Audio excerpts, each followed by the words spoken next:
हमारी कुछ गलतियाँ, हमारी ही परेशानी, हमारी ही पीड़ा का कारण बनती है और वही कुछ लापरवाहियाँ हम करते हैं जिस वजह से रात में हमें परेशानियाँ होती हैं।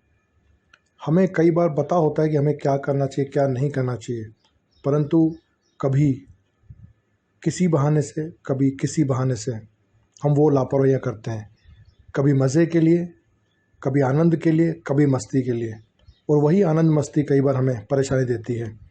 इसी तरह से रात्रि के कुछ नियम आप अगर पालन करते हैं तो आप यकीन मानिए कि रात्रि आपकी अच्छी गुजरती है और रात्रि में जो परेशानियां होती हैं, बीमारियां होती हैं, तकलीफ़ें होती हैं, वो नहीं होती हैं और अगले दिन की सुबह आपकी बहुत अच्छी होती है।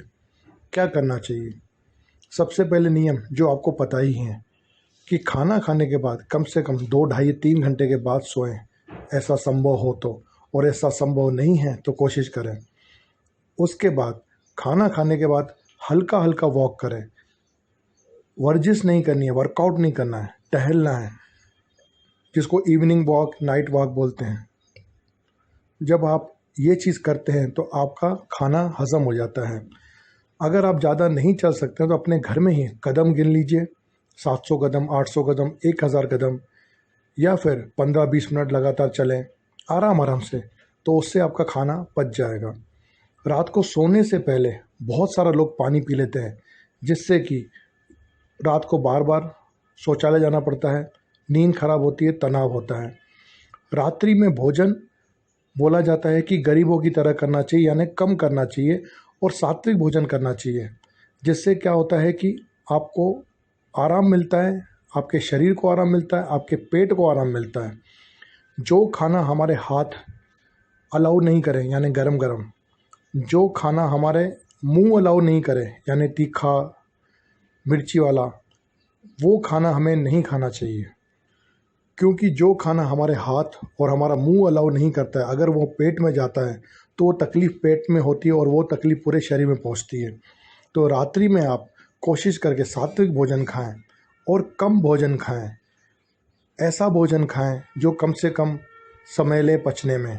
ज़्यादा हेवी अल्कोहल लेना, मीठ का उपयोग करना हमारे शरीर के लिए सही नहीं है। तो रात को आप अगर लाइट भोजन खाते हैं तो जल्दी हजम हो जाता है और आपको रात भर जो पीड़ा होने वाली होती है वो नहीं होती है। क्योंकि हमने अगर हेवी खाना खा लिया, वो रात भर हमारे पेट में पड़ा रहता है और वो सड़ता है, हमारे शरीर को बीमार करता है। उसके बाद एक नियम और पालें कि जब आप रात को सोने जा रहे हैं तो उससे पहले हाथ, मुंह और पैर धो के सोएं। इससे क्या होता है, आपके शरीर में पॉजिटिव एनर्जी आती है, नेगेटिव चीज़ें दूर जाती हैं। रोज़ाना सोने से पहले बिस्तर पे ही 5 मिनट का ही सही मेडिटेशन ध्यान जरूर करें। यूट्यूब पे ओम ध्यान केंद्र, नॉलेज मेडिटेशन, कमल रायचंदानी केआर, ये 3 तरह के चैनल हैं जिसमें आपको बहुत इजी वे में मेडिटेशन सिखाया गया है, जिसका कोई चार्ज नहीं लगता। कमल रायचंदानी, ओम ध्यान केंद्र, मेडिटेशन नॉलेज इन हिंदी। तो आप इस पे जाके मेडिटेशन सीखिए, या फिर रात को जब आप सो रहे हो तो 5-5 मिनट के बहुत सारे अलग अलग देवी देवताओं के वीडियोस और ऑडियोस में मेडिटेशन करवाया गया है। वो आप कान में हेडफोन लगाइए, करते करते सो जाइए, या फिर लेटे लेटे सुनते हुए सो जाइए। योग निद्रा भी बताई हुई है।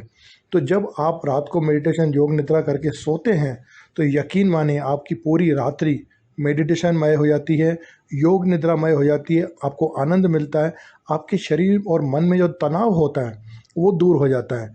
जब भी रात को आप सोएं उससे पहले 10 मिनट पूरे दिन का मंथन करें। पूरे दिन में आज आपने क्या किया, कौन से अच्छे कर्म करें, कौन से गलत कर्म करें। जो गलत कर्म करें उनके लिए क्षमा मांग लीजिए, जो अच्छे कर्म करें उससे अगले दिन की प्रेरणा लीजिए। जब आप 10 मिनट ये करेंगे, 5 मिनट 7 मिनट मेडिटेशन करेंगे तो आपका दिमाग खाली हो जाएगा और रात को आपको बुरे सपने नहीं आएंगे, तनाव नहीं होगा। लोगों को अजीब अजीब तरह की परेशानियां होती हैं, अनिद्रा होती है, क्योंकि हमारा दिमाग भरता जा रहा है, हमारे दिमाग की मेमोरी भरती जा रही है। तो इस तरह से अगर आप अपनी रात्रि में कुछ नियम पालते हैं तो यकीन माने आपका शरीर स्वस्थ होगा, मन तन स्वस्थ होगा और आपका जीवन अच्छा बीतेगा। आने वाली अगली सुबह आपकी बहुत अच्छी होगी। तो रात को अपने प्रभु परमात्मा, प्रकृति, माता पिता सभी को धन्यवाद करते हुए, जिनके होने से आपका जीवन अच्छा है, सफल है, उनको सभी को धन्यवाद करके अच्छे से सोएं, पॉजिटिव एनर्जी लेके सोएं। आपका कोई कुछ नहीं बिगाड़ सकता। ईश्वर परमात्मा से बड़ा कोई नहीं है। उसे याद करते हुए आराम से सोइए, आपका भला होगा। ओम तत्सत।